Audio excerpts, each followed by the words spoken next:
बिस्मिल्लाहिर्रहमानिर्रहीम। TCA cycle, ये learning objectives हैं। अच्छा, वेटिंग रूम में there is a 20-year-old female, she has ingested rat poison with suicidal intent. अच्छा, अब हम देखेंगे कि TCA साइकिल को इस रैट पॉइजन ने कैसे अफेक्ट किया। अच्छा, फिर जो है there is a 58-year-old man, इसको वीकनेस है, न्यूरोलॉजिकल सिम्टम्स इसको आ रहे थे और MRI पे पता चला है कि कोई थैलेमस में इधर स्पेस ऑक्यूपाइंग लीजन है और इसका जो लीजन है दैट इज़ ग्लायोब्लास्टोमा। तो उसकी हम बायोकेमिकल कॉज देखेंगे कि how it is linked to TCA cycle. फिर जो है again another enzyme of the TCA cycle, और ये जो पेशेंट है इसको फियोक्रोमोसाइटोमा है which is a tumour of the adrenal medulla. अच्छा, फिर then there is a female, she has presented with uterine fibroid. तो फाइब्रॉइड्स भी जो हैं वो लायोमायोमास हैं और उसमें भी हम देखेंगे कि TCA साइकिल का कौन सा एंजाइम म्यूटेटेड है।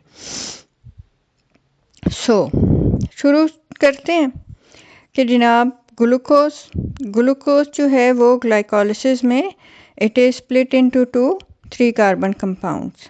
ठीक है, दो पायरूवेट बने, पायरूवेट एंटर हो गए इनटू द माइटोकॉन्ड्रिया।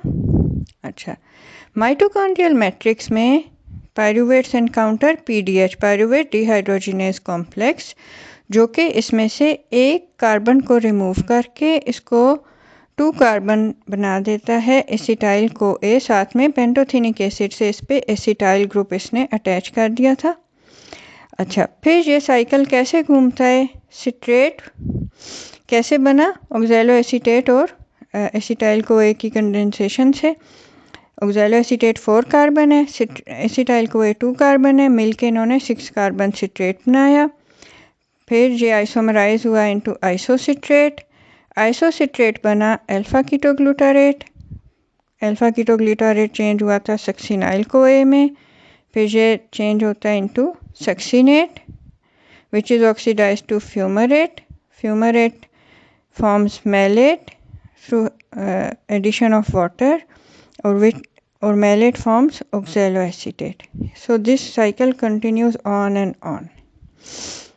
इसको एक याद करने के लिए कि ये याद रहे कि किस सीक्वेंस में आ रहे हैं, आप इस तरह याद रख सकते हैं कि सिट्रेट, C4 सिट्रेट, आइसो में से हमने I ले लिया इस, अल्फा कीटो में से K ले लिया क्रेब्स, सक्सिनाइल से S ले लिया स्पेशल, सक्सिनेट से सबस्ट्रेट ले लिया, F44 फ्यूमरेट से M मैलेट में मेकिंग और ऑक्सैलो एसीटेट O। तो इससे ये सेंटेंस क्या बन गया, citrate is Krebs special substrate for making oxalo acetate. अच्छा, अब हम इसके रिएक्शंस पे आ जाते हैं कि किस तरीके से इसके रिएक्शंस हो रहे हैं। सबसे पहले जनाब oxalo acetate and acetyl co ए ने कंडेंस होना है, एंजाइम है सिट्रेट सिंथेज। सिट्रेट सिंथेज जो है ये एक बहुत ही सिंपल एंजाइम है, it has no deep pockets, no allosteric sites. Regulate कैसे हो रहा है, एक तो सिट्रेट से हो रहा है जो इसका प्रोडक्ट है, तो प्रोडक्ट इनहिबिशन इसकी हो रही है, ठीक है, और दूसरा NADH टू NAD+ रेशो जो है वो अगर डिक्रीज़ हो रही है तो वो इसको स्टिमुलेट करेगी, और दूसरा ऑक्सैलो एसीटेट जो है वो भी इसको स्टिमुलेट करेगा कि अगर ज़्यादा ऑक्सैलो एसीटेट बन रहा है तो वो इसको कहेगा कि आप जल्दी जल्दी TCA साइकिल चलाओ। इसमें इम्पॉर्टेंट बात क्या है कि ये एलोस्टेरिक नहीं है, ठीक है, इसके ऊपर कोई पॉकेट्स नहीं है जिन पे ये आके अटैच हो रहे हैं। अच्छा, नेक्स्ट सिट्रेट ने बनाना है आइसोसिट्रेट। आइसोसिट्रेट बनाने के लिए एंजाइम है एकार्निटेज और ये सिर्फ इसकी आइसोमराइजेशन कर रहा है। पहले भी सिट्रेट 6 कार्बन था, अब भी आइसोसिट्रेट भी 6 कार्बन ही है। अच्छा, अब उससे आगे आ जाते हैं अल्फ़ा कीटोग्लूटारेट पे। अब इसमें जो नोट करने वाली बात है कि आइसोसिट्रेट वॉज 6 कार्बन और alpha ketoglutarate is 5 carbon. So 1 carbon जो है उसका इधर से लॉस हुआ है और वो कैसे इधर से पॉप आउट हुई है, in the form of carbon dioxide. अच्छा, so this is an irreversible reaction. ठीक है, जब भी कार्बन डाइऑक्साइड जो है उधर से उड़ जाती है तो वो वापस आके दोबारा नहीं लगती होती है। ठीक है, सो this is an irreversible reaction. Enzyme कौन सा है इसका? एंजाइम है एकोनिटेस डिहाइड्रोजिनेस। तो जिधर भी डिहाइड्रोजिनेस आता है तो साथ ही NADH जो है वो उधर से रिलीज़ होता है, तो इधर NADH जो है वो जनरेट हुआ। अच्छा, अब इसका जो एंजाइम है ये जो है this is the enzyme with deep pockets. ठीक है, तो इसकी पॉकेट्स कौन सी हैं? एलोस्टेरिक पॉकेट्स हैं। ये रेट लिमिटिंग एंजाइम है। कैसे कैसे रेगुलेट हो रहा है? एक तो NADH जो है वो इसको इनहिबिट करेगा। क्यों इनहिबिट करेगा? कि NADH एक सिग्नल है कि एनर्जी काफ़ी ज़्यादा बन गई है। ठीक है, तो अब और एनर्जी बनाने के लिए ये साइकिल चलाने की ज़रूरत नहीं है। अच्छा, दूसरा कैल्शियम इसको एलोस्टेरिकली एक्टिवेट कर रही है। कैल्शियम क्यों एक्टिवेट कर रही है? कैल्शियम मसल कंट्रैक्शन से आ रही है। मसल कंट्रैक्शन हो रही है तो उनको ATP चाहिए। ATP चाहिए तो उसके लिए सिट्रिक एसिड साइकिल चलना चाहिए। सो कैल्शियम इसका पॉजिटिव एलोस्टेरिक इफेक्टर है। अच्छा, दूसरा ADP। ADP low energy state को ज़ाहिर कर रहा है, तो ज़ाहिर है ADP फिर कहेगा कि ये TCA चले ताकि एनर्जी को जनरेट करे। अब आगे देखें, अल्फ़ा कीटोग्लूटारेट 4 कार्बन था और सक्सिनाइल को अल्फ़ा कीटोग्लूटारेट 5 कार्बन था और सक्सिनाइल को 4 कार्बन है। इसका मतलब है अगेन एक कार्बन पॉप आउट हुआ है in the form of carbon dioxide. So again irreversible reaction. अच्छा, एंजाइम कौन सा है? Alpha ketoglutarate dehydrogenase. डिहाइड्रोजिनेस है तो इधर भी NADH जनरेट हो रही है। अच्छा, इसकी भी ये भी एक बहुत ही सिंपल एंजाइम है। इसके ऊपर भी कोई डीप पॉकेट्स नहीं है इसके पास। इसकी तो बहुत ही वो बस प्रोडक्ट इनहिबिशन हो रही है। ठीक है, NADH इसको इनहिबिट कर रहा है, GTP इसको इनहिबिट कर रहा है और सक्सिनाइल को इसको इनहिबिट कर रहा है। तो अल्फ़ा कीटोग्लूटारेट डिहाइड्रोजिनेस ने सक्सिनाइल को बनाया। ठीक है, एक तो उसको 4 कार्बन कर दिया प्लस को जो है वो पेंटोथेनिक एसिड से लेके इधर लगा दिया। अच्छा, फिर सक्सिनाइल को जो है ये कन्वर्ट होगा सक्सिनेट में। अच्छा, ये जो अल्फ़ा कीटोग्लूटारेट डिहाइड्रोजिनेस है इसके लिए कैल्शियम इसके लिए भी एलोस्टेरिक एक्टिवेटर है। ठीक है, अच्छा, फिर हम आ जाते हैं सक्सिनाइल को जो है इसने बनाना है सक्सिनेट। ठीक है, तो ये बनाएगा सक्सिनाइल को सिंथेटेज। क्या करेगा? एक तो आपने नोट किया है कि ऊपर से वो को ग्रुप जो है वो उतर गया है। ठीक है, वो जब रिलीज़ हुआ है तो ये जो आपको येलो कलर में नज़र आ रहा है कि इधर एनर्जी थोड़ी सी जनरेट हुई है उसके रिलीज़ होने से। उससे ये क्या करेगा? सबस्ट्रेट लेवल फॉस्फोराइलेशन करेगा। उस एनर्जी से GDP की GTP बन जाएगी और ये जो GTP बनेगी ATP इससे फॉस्फेट ले लेगी, ADP ले लेगी और ATP बना देगी। तो एक इधर मॉलिक्यूल ATP का जनरेट हो गया है। अब सक्सिनेट जो है इसको ऑक्सीडाइज होना है इनटू फ्यूमारेट और इधर एंजाइम है सक्सिनेट डिहाइड्रोजिनेस। ये आप नोट करें कि ये एंकर हुआ है इनर माइटोकॉन्ड्रियल मेम्ब्रेन पे। ये वही एंजाइम है जो कि इलेक्ट्रॉन ट्रांसपोर्ट चेन में आपको सेकंड कॉम्प्लेक्स बना रहा होता है। तो सक्सिनेट डिहाइड्रोजिनेस जो है इधर FADH2 जो है वो जनरेट होगा और ये फ्यूमरेट बना देगा। अब फ्यूमरेट की हाइड्रेशन होगी तो इसीलिए जो फ्यूमरेज है उसने पानी की बाल्टी पकड़ी हुई है और ये इसमें वाटर ऐड कर रहा है और फ्यूमरेट से मैलेट बना रहा है। मैलेट को मैलेट डिहाइड्रोजिनेज जो है वो ऑक्सैलो एसीटेट बना रहा है, और क्योंकि डिहाइड्रोजिनेज है तो NADH इधर रिलीज़ हो रहा है। ठीक है, तो ये इसके सारे स्टेप्स हो गए। अच्छा, अब देखते हैं इसकी कुछ क्लिनिकल कोरिलेशंस। एकानिटेज जो है बज़ाहिर रिवर्सिबल एंजाइम था, कोई इसकी वो इतनी नहीं थी, सिर्फ आइसोमराइजेशन कर रहा था, लेकिन रेड पॉइजन जो है फ्लोरोएसीटेट वो इसको बाइंड करके जो है वो इसको इनहिबिट कर सकता है। और ये जो आपने वेटिंग रूम में देखा था कि उस पेशेंट की डेथ हो गई थी जिसने रेड पॉइजन लिया हुआ था, तो अगर लार्ज क्वांटिटीज़ में ले लें तो इट कैन बी फेटल। और ये आपने देख लिया कि रेड पॉइजन जो है वो एकानिटेज को अफेक्ट करता है। नेक्स्ट, अल्फा कीटोग्लूटारेट जो है ये एज को फैक्टर एक्ट करता है, एक एंजाइम है हिस्टोन डीमिथाइलेज के लिए, उसका ये को फैक्टर बन जाता है। तो हिस्टोन डीमिथाइलेज क्या करता है, हिस्टोन प्रोटीन्स वो प्रोटीन्स होते हैं जो कि DNA को बाइंड करते हैं, और इनके ऊपर जो है वो एसिटाइल ग्रुप्स भी अटैच होते हैं, मिथाइल ग्रुप्स भी अटैच होते हैं। जब एसिटाइल ग्रुप्स अटैच होते हैं तो हीट्रोक्रोमेटिन की यूक्रोमेटिन बन जाती है, थोड़ी सी वो खुल जाती है। जब वो खुल जाती है तो उधर जो है वो जीन्स एक्सप्रेस हो रही होती हैं। ठीक है, लेकिन अब अगर उधर मिथाइलेशन हो जाए, एसिटाइल ग्रुप्स मिथाइल ग्रुप्स को उधर रिक्रूट करें, तो क्या होता है कि उधर से वो मिथाइल ग्रुप्स थोड़ा सा कवर कर देते हैं DNA को, तो जीन एक्सप्रेशन नहीं हो रहा होता। तो इस तरीके से मतलब जीन एक्सप्रेशन रेगुलेट होता है थ्रू एपिजेनेटिक्स के, कोई बेस में चेंज नहीं आया, लेकिन जीन एक्सप्रेशन जो है वो चेंज हो गया। तो अब इसका मतलब है कि ये बहुत इंपॉर्टेंट एंजाइम है हिस्टोन डीमिथाइलेज, कि ये जीन एक्सप्रेशन को कर रहा है कंट्रोल। अच्छा, तो अगर इसमें म्यूटेशन है एकानिटेज डिहाइड्रोजिनेज में तो अल्फा कीटोग्लूटारेट नहीं बनेगा। ठीक है, 2 हाइड्रोक्सी ग्लूटारेट बन जाएगा। अब वो तो उसका को फैक्टर नहीं मान सकता हिस्टोन डीमिथाइलेज का, तो इसका मतलब हुआ कि जीन एक्सप्रेशन जो है वो अफेक्ट होगा।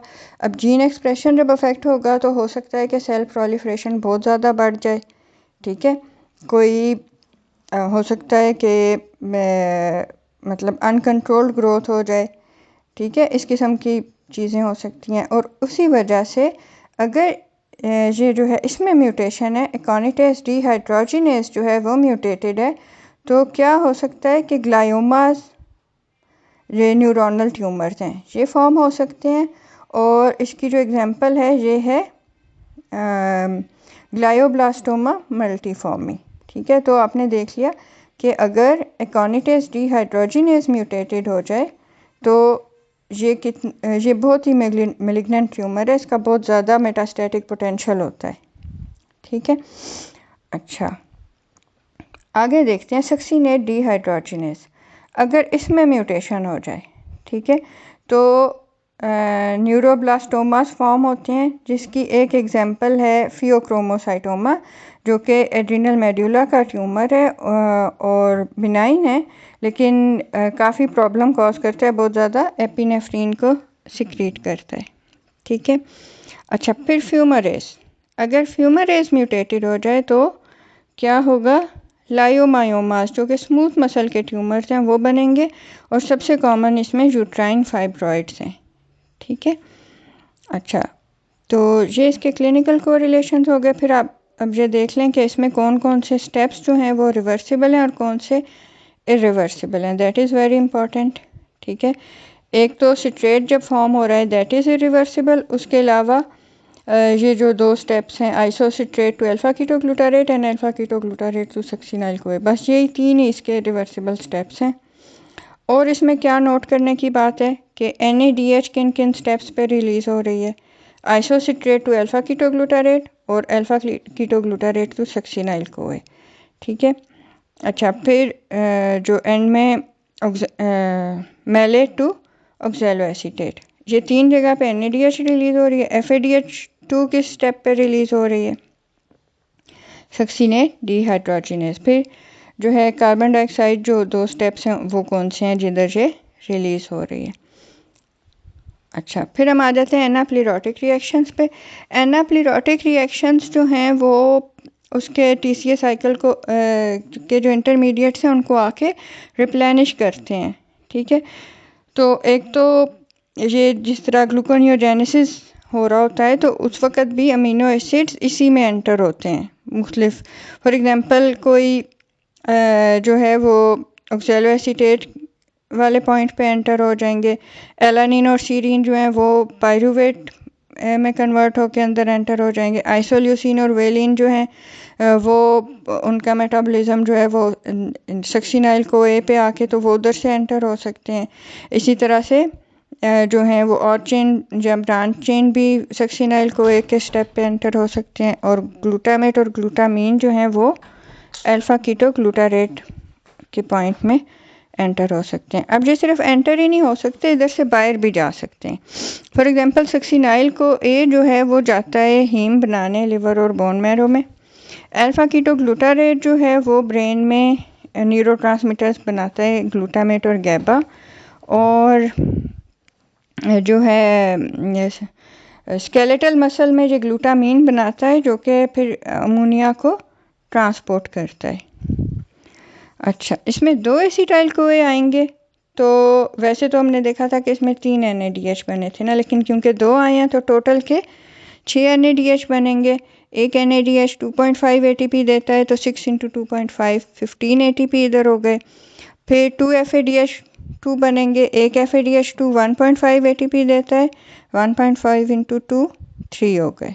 2 ATP वो GTP वाले स्टेप पे बन रहे हैं तो टोटल 20 ATP जो हैं वो जो हैं वो 2 जो एसिटाइल को ए आए हैं उनसे बन रही है। इसमें वो PDH वाली नहीं है अभी शामिल और ग्लाइकोलिसिस वाली और वो नहीं है शामिल, जो सिर्फ TCA साइकिल की है।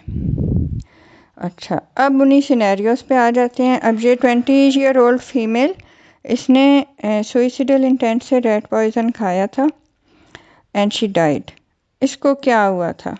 एकानिटेस, ठीक है, वो इनहिबिट हो गया था उधर, ये फ्लोरोएसिटेट बाइंड कर गया था। अच्छा, फिर then there is this man with glioblastoma. इसका कौन सा एंजाइम TCA साइकिल का म्यूटेटेड था? Isocitrate dehydrogenase. ठीक है, अच्छा, फिर फियोक्रोमोसाइटोमा एपिनेफ्रिन सिक्रेटिंग ट्यूमर है और इसमें कौन सा एंजाइम म्यूटेटेड है? Succinate dehydrogenase. अच्छा, अगर फाइब्रॉइड्स हैं या कोई भी लायोमायोमा है तो कौन सा एंजाइम म्यूटेटेड है? फ्यूमरेज। अच्छा जनाब, इरिवर्सिबल इनमें से कौन सा स्टेप है? Citrate synthesis. अच्छा, फिर इरिवर्सिबल इनमें से कौन सा है? Isocitrate decarboxylation. इनमें से कौन सा इरिवर्सिबल है? Alpha ketoglutarate decarboxylation. अच्छा, कौन सा रिएक्शन जनरेट कर रहा है NADH? Isocitrate decarboxylation. कौन सा रिएक्शन जनरेट कर रहा है NADH? Alpha ketoglutarate decarboxylation. कौन सा रिएक्शन जनरेट कर रहा है FADH2? Succinate oxidation. अच्छा, GTP किधर जनरेट हो रही है? सक्सिनाइल को एक क्लीवेज पे। और अगर इम्पेयर्ड फंक्शनिंग होगी तो पायरूवेट एक्यूमुलेट करेगा। पर molecule of TCA acetyl co 10 ATP बन रहे हैं क्योंकि ये अभी जो हमने टोटल 20 कैलकुलेट किए थे ना वो 2 मॉलिक्यूल्स के लिए किए थे। एक मॉलिक्यूल जो है वो 10 नहीं बनाएगा।